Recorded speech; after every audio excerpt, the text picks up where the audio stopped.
Okay, so you know that feeling when it's like late at night, you've got nothing to do, classes are probably tomorrow, and instead of being a responsible human being, you end up on Reddit?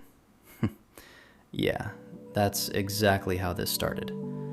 I was just scrolling, minding my business, looking for something to read. You know, one of those stories where the main character starts at rock bottom and just grinds their way to the top. Classic zero to hero stuff.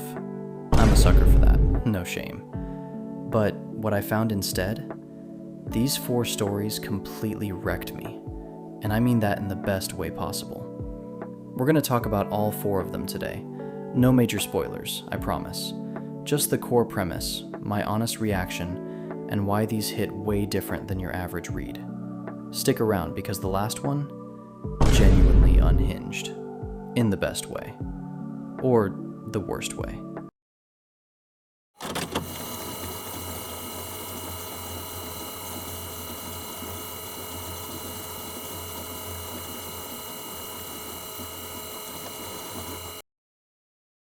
So here's the setup. The main character, Ju Jitae, has his sister kidnapped by their own father, who just happens to be a legendary, borderline god-tier fighter. To find her, Jitae has to get into the elite Fight Class 3 at his high school, which is basically a gateway to this brutal, underground martial arts world. We're talking illegal fighting circuits, death matches, and people who treat extreme violence like a 9-to-5 profession. On paper, it sounds like your standard action manhwa, right? Guy with a mission, joins a gym, gets buff, and beats the final boss. I went in expecting that exact zero-to-hero dopamine hit. Except, the story isn't actually interested in the hero part. It's obsessed with the zero part. Specifically, what that world does to a normal person's soul. Because the longer Jitae stays in the pits, the more his personality starts shifting. And the scary thing? It's not a dramatic anime-style overnight change where he just wakes up edgy. It's gradual. It's subtle. It's the way his eyes start to look hollow, the way he stops flinching at the sound of bones breaking. But then, we hit that chapter. I won't tell you exactly what goes down, but it's the ultimate proof that Joker was right. All it takes is one bad day. Jitae sees something he wasn't prepared for, something that breaks the last bit of safety he had in that world. And in that moment, he just loses his shit. He doesn't just get mad, he snaps. One bad day stacks on top of everything else, and before you know it, the kid you were rooting for at the start, well, he doesn't quite look the same anymore. He starts enjoying the blood. And the worst part for us fans right now? We're all sitting here in this eternal hiatus, losing our minds. See, Season 1 ended, and the author, Tu Hak, basically went MIA.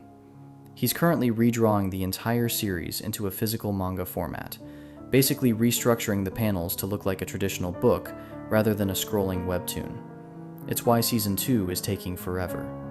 We're all just staring at his Instagram updates like starving people, waiting for any sign that the story is actually coming back. It's torture, but honestly, looking at how high tier the art is, it's almost worth the wait.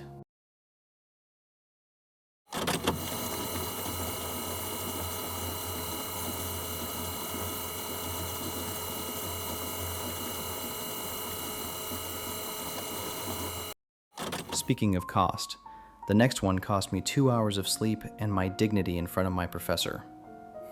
Malice Afterthought. So the premise here is deceptively simple. There's a man, and the people around him keep dying, and the question the story keeps asking, chapter after chapter, is whether that's a coincidence or whether it's him. That's it. That's the hook. And it sounds simple, right? But the execution is what gets you, because every chapter plants another seed of doubt. You think you're about to get an answer, and instead you get 3 more questions, and before you know it, it's 4 in the morning and you've read the whole thing and you have class in 2 hours. I showed up to my 6 a.m. class looking like I'd been through something. Because I had been through something.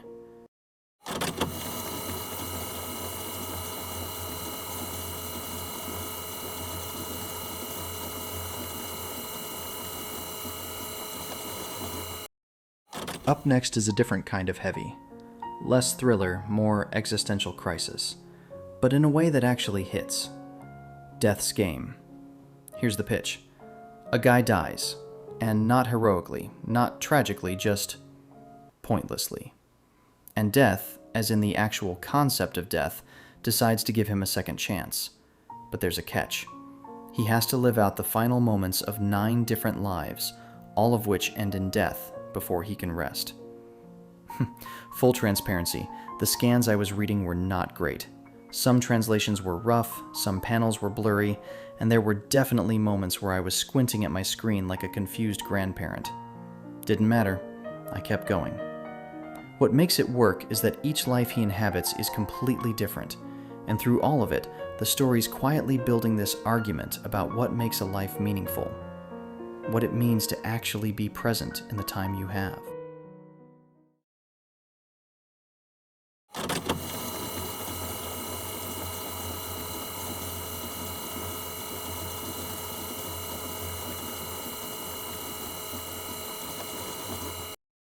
And now, the last one.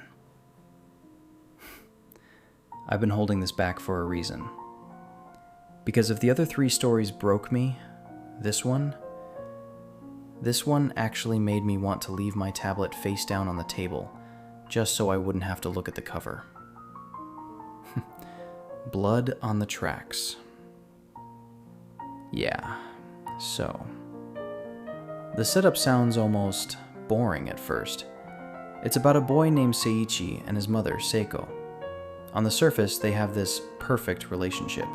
She's beautiful, she's caring, and she's deeply, deeply overprotective. Standard family drama, right? You'd think this was just a slow burn slice of life. But then, there's this cliff scene. I won't spoil what happens, but in one single afternoon, the boy sees a side of his mother that shatters every bit of safety he's ever known. And what's worse? He doesn't just see it. He becomes an accomplice to it. Whether he wants to be or not. What makes this manga so addictive is Shuzo Oshimi's art. Most horror manga use monsters or gore, but Oshimi uses faces. He captures these subtle emotional shifts that make you feel like you're actually going through the panic attack with the character. There are panels where Seiichi sees his mother as this unaging, divine beauty, and other panels where she looks like a literal demon with hollow eyes, all depending on how much she's manipulating his head at that moment. People on Reddit compare this to Oyasumi Punpun or Junji Ito, and they aren't exaggerating. It's a Japanese Norman Bates origin story, but told with so much quiet intensity that it gets under your skin and stays there. You'll be reading a scene that should be normal, like a family dinner or a walk in the snow, and you'll find yourself feeling physically anxious without even knowing why. It's a story about the cycle of trauma.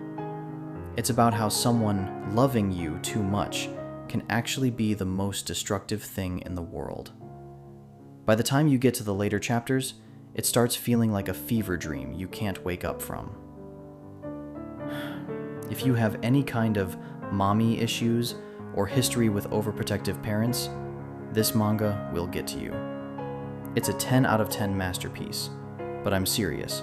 Have something lighthearted ready to read after. Go watch some cat videos or something. You are going to need a serious palate cleanser after this one. So that's the list. 4 stories that started out looking like one thing and turned into something completely different. If you liked this, leave a like. It genuinely helps me know whether to keep making this kind of content. Drop your recommendations in the comments too. And if you want to stick around, subscribe. No pressure. Until next time, I'll see you on the flip side.